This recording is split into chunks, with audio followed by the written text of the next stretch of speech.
paz do Senhor, meus irmãos, tudo bem com vocês? Amém. Vamos abrir nossas Bíblias, Salmos 84.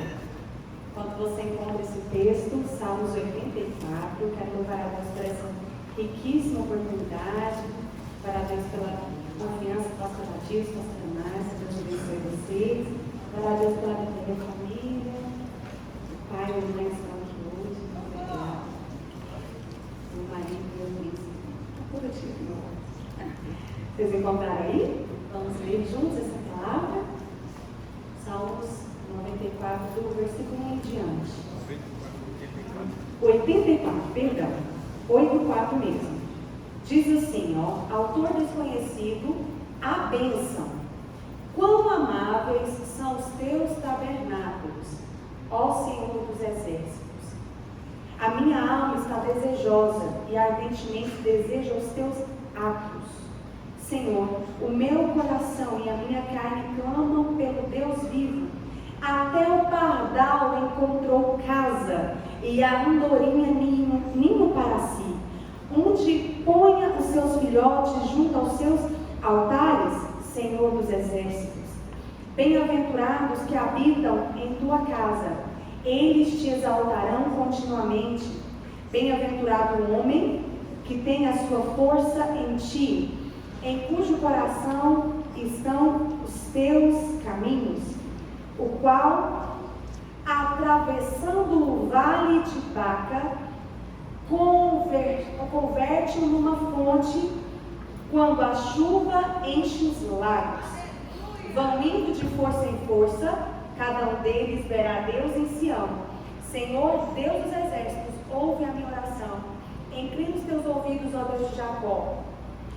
Olha, ó Deus, escudo nosso, e ponha os olhos sobre o rosto do teu ungido, porque melhor é um dia em teus átrios do que 1000 fora deles.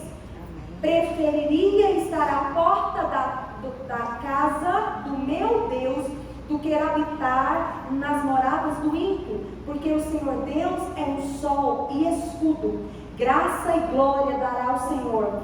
Não retirará o bem algum aos que em integridade andam. Senhor dos exércitos, bem-aventurado o homem que em ti põe a sua confiança.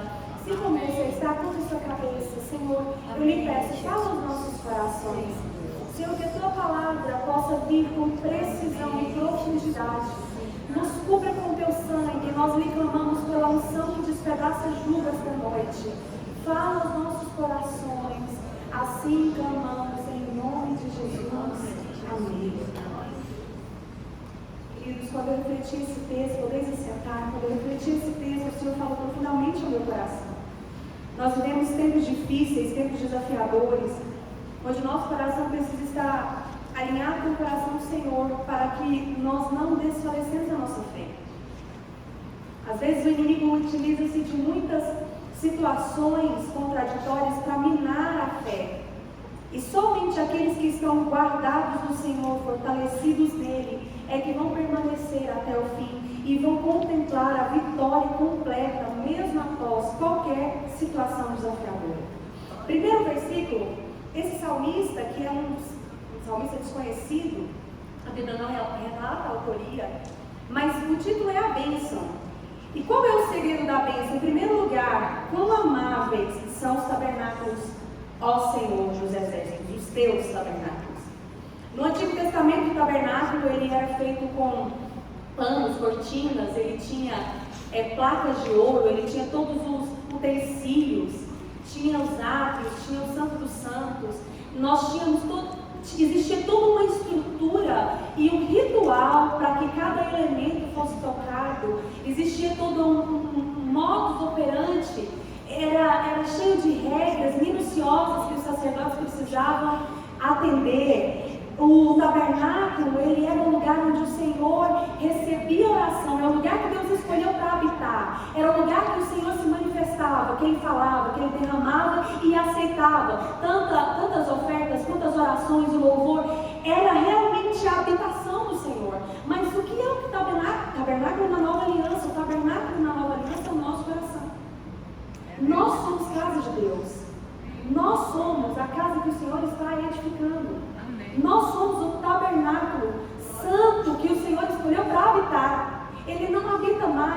em casas, nem templos feitos por mãos humanas. Por mais maravilhoso que seja a comunhão e por mais importante que seja o congregar, fundamental para uma vida vitaminada e realmente saudável na fé, o congregar é fundamental. Mas o Senhor não habita mais em templos feitos pelas mãos humanas. O Senhor habita no nosso coração. E Ele escolheu o nosso coração como casa, como tabernáculo. E nós temos dentro de nós a capacidade de adorá-lo em qualquer lugar. E termos a presença dEle em qualquer ambiente, que seja no vale mais profundo da nossa vida, ou no mais alto monte. Para onde fugiremos da presença de um Deus que hoje habita em você, em um Espírito que te sonda e que te conhece, que sonda o seu sentar e conhece o seu levantar, que mesmo estando longe dos seus pensamentos, Ele já conhece o que você vai pensar. Ainda a palavra não saiu da sua boca, Ele já sabe o que você vai dizer. Não aconteceu, ainda está no futuro, talvez algo iminente, Ele já foi lá, Ele já resolveu, Ele já trouxe proteção, Ele já trouxe cura, Ele já se antecipou, Ele se antecipa a nós. Esse é um Deus que escolheu morar em nós e escolheu de nós verdadeiros vasos de barro que carregam um tesouro, e o tesouro é a glória de Deus. Segundo versículo, ele diz: a minha alma está desejosa e ardente, desejo os átrios do Senhor, o meu coração e a minha carne clamam pelo Senhor. Para vivermos uma vida abençoada pelo Senhor, é necessário alinharmos a nossa alma e o nosso corpo a um desejo intenso de buscar ao Senhor ardentemente todos os dias. A paixão pela presença do Senhor não pode desaparecer do nosso coração. A nossa vida cristã não pode se tornar uma mera rotina, não pode se tornar apenas uma convivência prazerosa socialmente. Não pode se tornar só um clube social.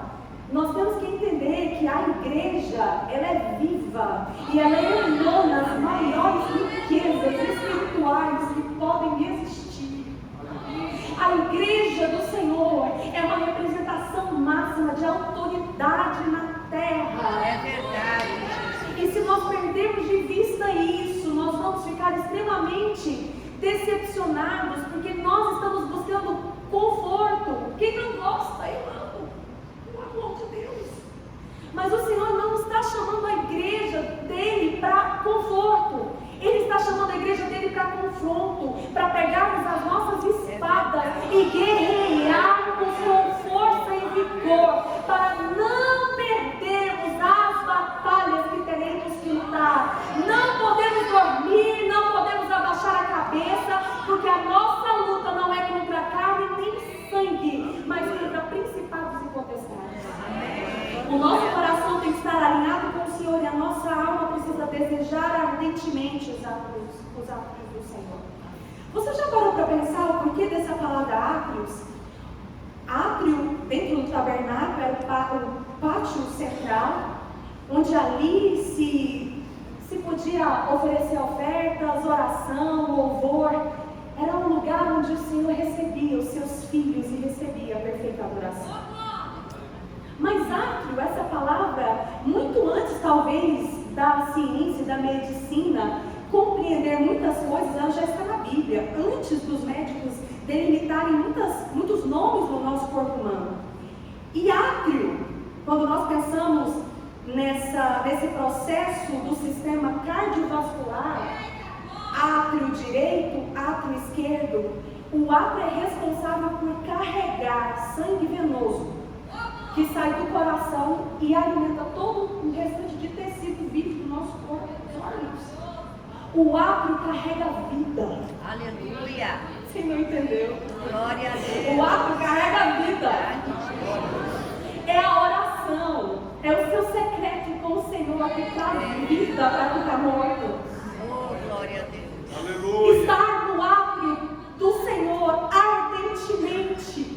Como o salmista diz, a minha alma está desejosa e ardentemente deseja os átrios do Senhor. Ele está dizendo, sem o átrio não há vida. Se eu não habitar nos átrios da tua presença, eu estou morto.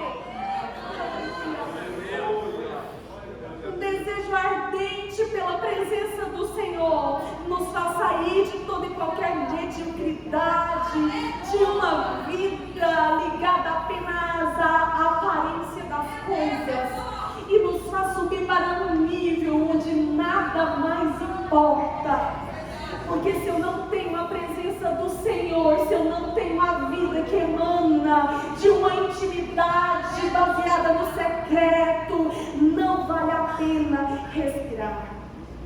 E o salmista continua dizendo, ele continua descrevendo qual é a verdadeira bênção. Ele diz: até o pardal encontrou casa, e a andorinha ninho para si, onde ponham os seus filhotes junto aos teus altares. Esse texto nos diz de uma necessidade, um desejo da alma humana de encontrar conforto, de encontrar abrigo. Me diga uma coisa: quem de nós não quer oferecer para os nossos filhotes e para os filhos dos nossos filhos conforto e abrigo? Quem não? Todos nós, ardentemente, trabalhamos, desejamos e oramos para que o Senhor nos dê proteção e abrigo. Mas a aplicação desse texto pode caminhar para um nível mais profundo. Até o pardal encontrou casa, o Senhor cuida de passarinhos numerosos, até insignificantes da natureza. Deixa eu te falar uma coisa, ele não está falando de um pássaro raro. Ele não disse, vem de vida, colina, um pássaro, nem que entende de passarinho. Tem uns passarinhos de nome diferente, umas cores diferentes, as coisas exóticas. Não. O salmista faz uma comparação de um pássaro ordinário. Sabe o que é ordinário? É comum. Não tem nada de extraordinário no pardal. Se o Senhor, Criador dos céus e da terra, cuida de um pardal, Ele cuida do pardal. O pardal encontra casa. O pardal tem segurança, ele tem moradia. A andorinha tem um ninho de segurança para os seus filhotes crescerem em segurança. Nós não servimos um Deus que é homem para mentir, muito menos filho do homem para se arrepender do que prometeu a nós. A promessa está em pé. Ele está cuidando dos nossos filhotes, da nossa descendência. Eu me lembro que há uns anos atrás, muito antes de toda essa problemática das votações, das eleições, a minha alma foi acometida por uma profunda angústia. Eu me lembro que eu estava envolvida em alguns casos complexos, talvez no trabalho. E eu lembro que minha alma se angustiou e eu olhava para o futuro e eu chorava e falava: Senhor, que mundo é esse que as minhas filhas vão encontrar? O que vai ser delas? Senhor, parece que perdemos o controle. A coisa está indo de mal para pior. E eu lembro literalmente na cozinha da minha casa, quando o Espírito Santo de Deus veio, uma voz doce e mansa, e soprou no meu coração: filha, você realmente acha que eu perdi o controle? Glória a Deus. Ele não perdeu o controle.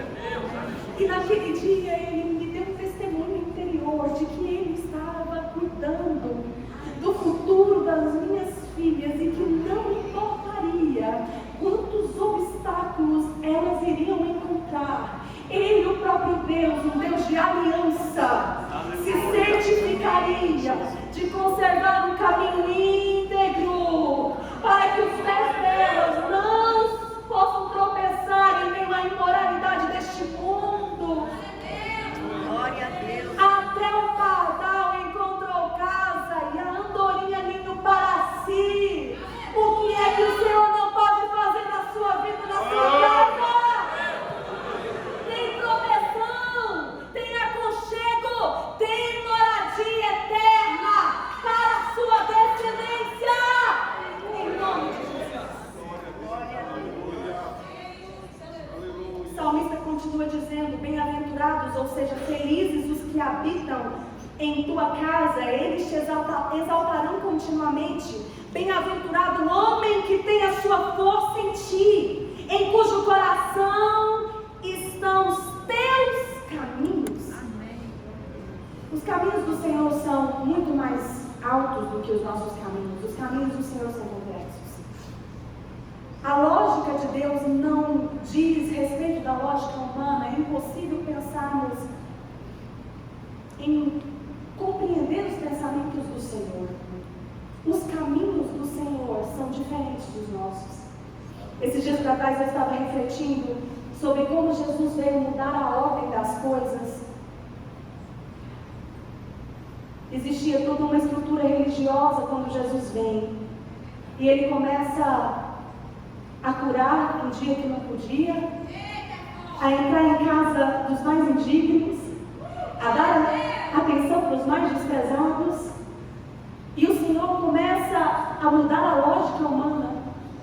E o Espírito Santo testificou no meu coração.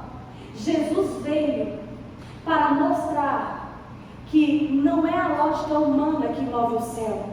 E que nós precisamos ter um coração alinhado com o Senhor para entender as demandas do céu. Para que as demandas do céu queimem no nosso coração, como também sendo as demandas da terra.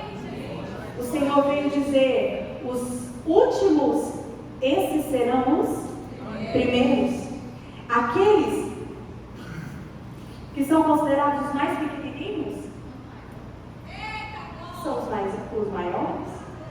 Os mais desprezados aos olhos dos homens serão os exaltados. Aqueles humilhados, desprezados e rejeitados terão a recompensa. Se você dá um mínimo copo d'água para um profeta, você terá galardão de profeta. Que matemática é essa? Eu não consigo entender. A matemática do céu, a bênção que o Senhor derrama, ela é uma bênção infinitamente superior a qualquer compreensão do que nós podemos compreender. E o nosso coração precisa estar alinhado com o coração dele. Ele continua dizendo, o qual, atravessando o vale de Baca, converte-o numa fonte, quando a chuva enche os lagos. Esse texto, na verdade, ele tem uma outra tradução. Na sua Bíblia, talvez você encontrou um termo, vale árido. Quem tem essa tradução, vale árido? Muitas Bíblias têm essa tradução. Mas o vale de Baca, no original hebraico, quando você busca o significado, ele é um vale de lágrimas. Fala comigo, vale de lágrimas. Vale de lágrimas. De novo, mais alto. Vale de lágrimas. Vale de lágrimas. Vale de lágrimas.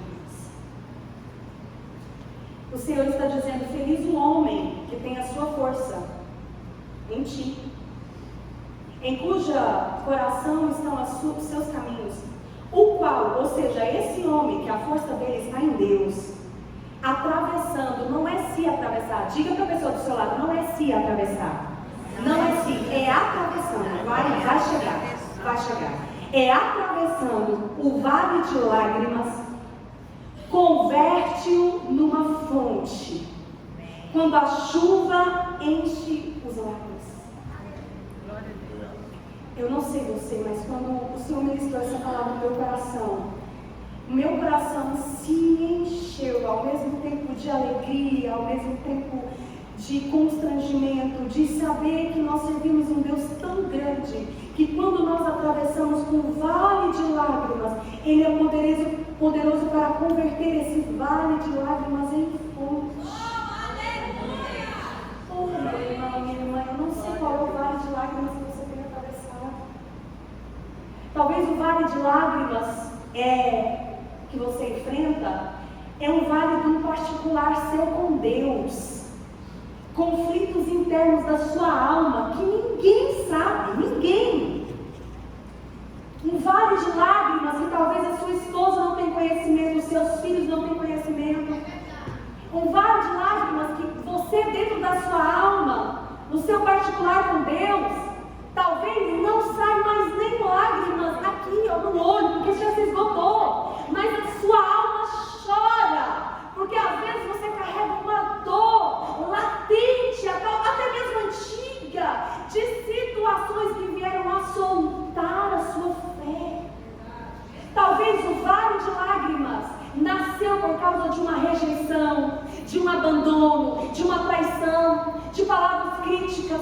Talvez o seu vale de lágrimas nasceu com uma crise no seu casamento, uma crise com um filho, uma situação controversa financeiramente. O seu vale de lágrimas talvez nasceu por causa de um erro, de uma precipitação,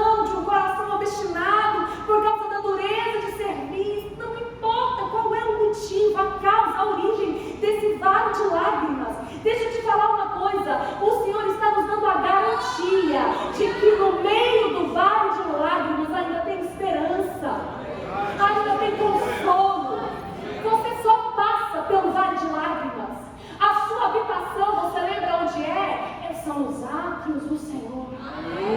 A sua habitação é na presença de um Deus que traz abundante alegria. O vale de lágrimas não é uma condição perpétua na sua vida. Esse tempo de angústia, esse tempo de aperto vai passar. O Senhor nos garante que o choro não dura só uma noite, é um período, é um tempo. Agora, o que eu quero te chamar a atenção na aplicação dessa palavra é que o vale de lágrimas, ele precisa ser olhado com muita cautela. Porque antes, o salmista nos garante que feliz o homem que tem a sua força em ti, ou seja, em Deus, e cuja o coração estão os seus caminhos, nos caminhos do Senhor. Depois, quando ele diz atravessando o vale de lágrimas, ele converte em fonte para garantir o versículo anterior se cumprir na minha e na sua vida. O que é que o vale de lágrimas faz na vida do crente? Aumenta a nossa força e nos ensina a compreender os caminhos do Senhor. O vale de lágrimas só vem para te mostrar que você não tem, que você não pode, que você não é. Para você entender que a sua força não é sua, é dele, para ele, por ele, todas as coisas. O vale de lágrimas, ele é uma permissão de Deus para que você entenda que os caminhos do Senhor são sempre excelentes. Você, depois do vale de lágrimas, aprende a obedecer mais. Depois do vale de lágrimas, você se torna mais humilde, você se torna mais submisso, mais manso, mais tolerante, mais misericordioso. Sabe por quê? Porque no vale de lágrimas, o que importa não é a bênção que vai vir depois, é o que esse vale consegue tirar da sua carne. É o que o vale consegue nos fazer eliminar. Ei, tem gente que não está entendendo. Se há tempo para todas as coisas, o tempo de chorar é para chorar. O tempo de se arrepender é para se arrepender, cara. Depois vem o tempo da alegria. Mas se o Senhor está determinando um tempo de arrependimento, de conserto na sua vida, se Ele permitir você entrar em vale de lágrimas, Ele está dizendo, é temporário, vai passar, tem bênção. Mas no vale de lágrimas é para entrar inteiro, íntegro, com o coração sensível à voz do Senhor. O Senhor está movendo o tempo de cura de dentro para fora. O Senhor está arrancando a dureza da nossa carne, o orgulho que nós carregamos, para dizer que a força de tudo que vamos produzir para o reino não vem de nós, mas vem dele, porque a glória é dele. É tão forte isso. O Senhor, Ele tem tanto zelo com a sua palavra. Enquanto eu meditava sobre isso, o Senhor me deu uma referência. Eu gostaria que alguém abrisse, por favor, em João 16.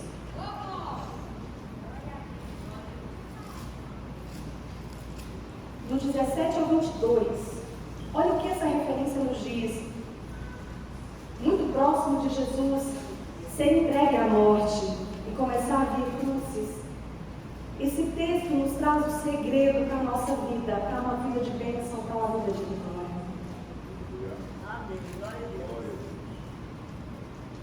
Se alguém contou, pode ler, por favor.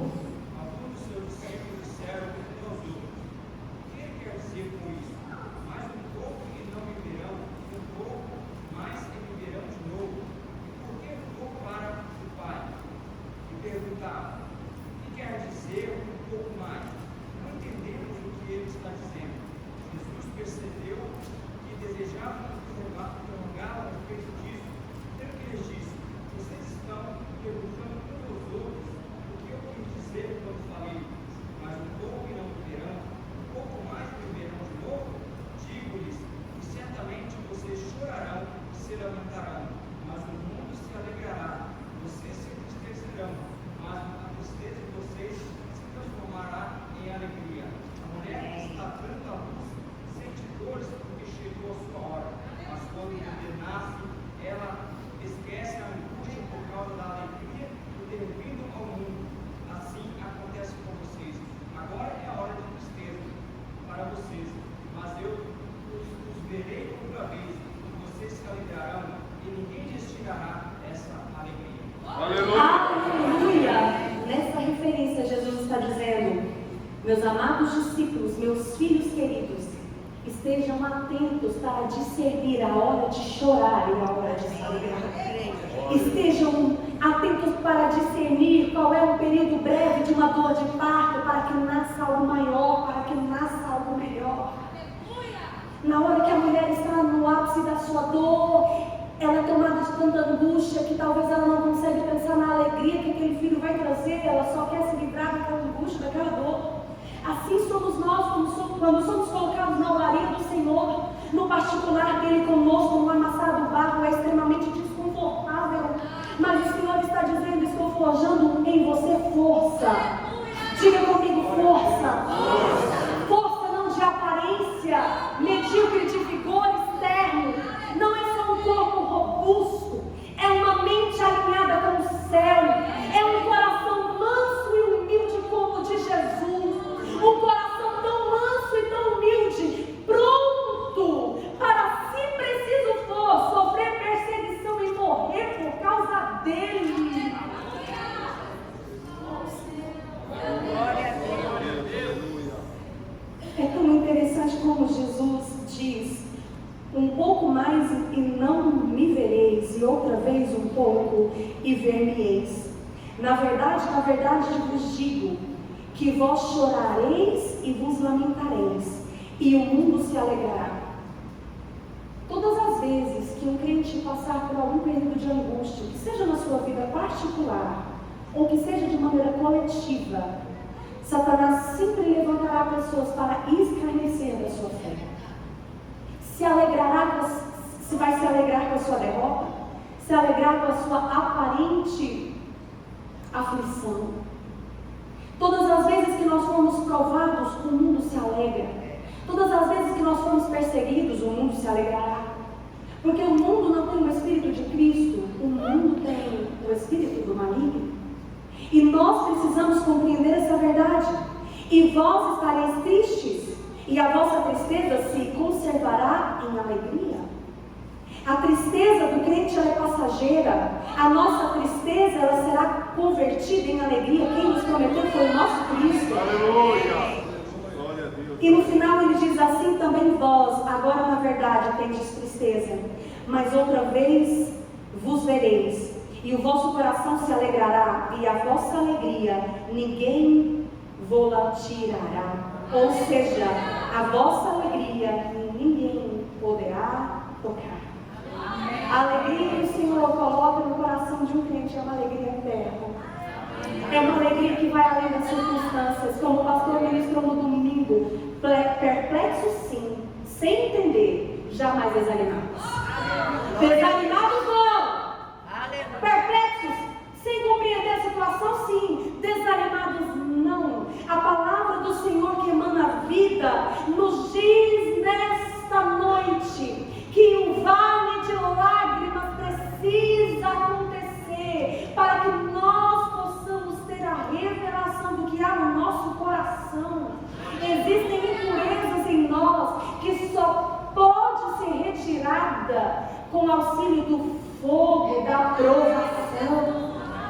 Existem impurezas e falhas no caráter que só são retiradas no amassar da mão poderosa do nosso oleiro.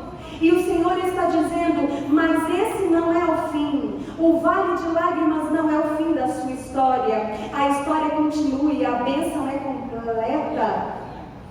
Vão indo de força em força. Cada um deles verá Deus em Sião. O Senhor Deus dos exércitos ouve a minha oração. Inclina os ouvidos, ó Deus de Jacó, porque Ele ouve a minha oração. Você pode glorificar porque Ele ouve a sua oração.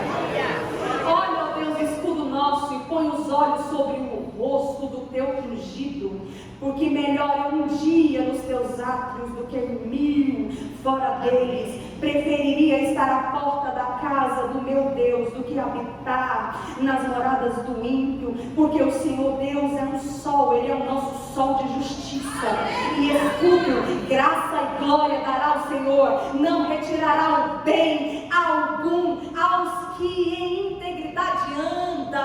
Não faltará bem sobre a sua casa, não faltará o bem e a bênção do Senhor sobre a sua família, não faltará a bênção do Senhor para a igreja dele na terra. O Senhor